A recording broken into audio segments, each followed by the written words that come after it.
Tiwala si Manny Pacquiao na mananalo siya laban kay Timothy Bradley Jr. Ganadong-ganado ang pambansang kamao lalo pat mainit ang pagsalubong sa kanya ng fans sa pagdating niya sa MGM Grand Garden Arena kanina. May ulat on the spot si Mark Zambrano. Mark? Rafi, kakapasok lang nitong si Timothy Bradley dito sa MGM Grand Garden Arena mula sa LA.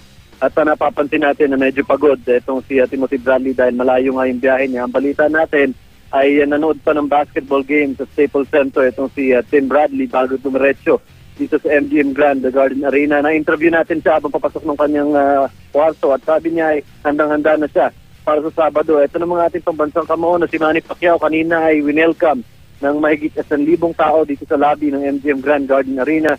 At ayon kay Pacquiao ay hindi pa rin siya nasasanay hanggang sa ngayon sa dami ng mga taong patuloy na sumusuporta sa kanya.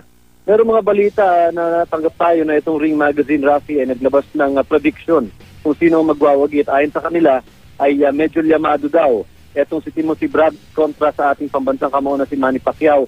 At palagay nila ay si Bradley daw ang mananalo dahil magagamit daw ni Bradley yung kanyang jab at yung kanyang distance fighting technique para mapigilan yung pag-atake ni Manny Pacquiao na harap-harapan.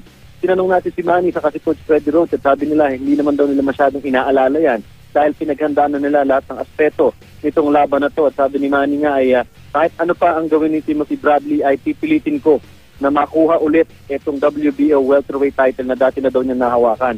Bihirang-bihira to, Rafi, na sinasabi ni Manny na mananalo siya at nagpe-predict siya, no? Pero for this particular fight ay sinabi ni Manny na ginarantihan na ni Manny Pacquiao na kukunin niya itong WBO welterweight belt. Patunay yan, Rafi, na talagang gusto niyang maibalik itong titulo na to sa Pilipinas.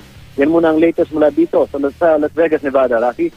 Mark, dahil ba sa paglabas ng Ring Magazine article na yon, kumusta naman kayo? Ano epekto nito dun sa betting naman, yung odds dyan sa Las Vegas sa laban na ito ni Bradley at saka ni Pacquiao?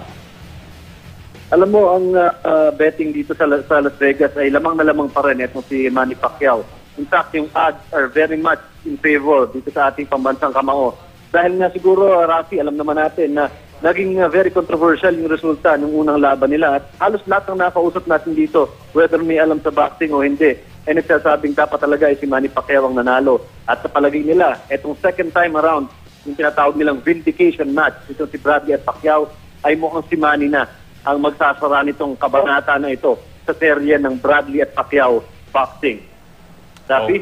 Okay, maraming salamat, Mark Zambrano.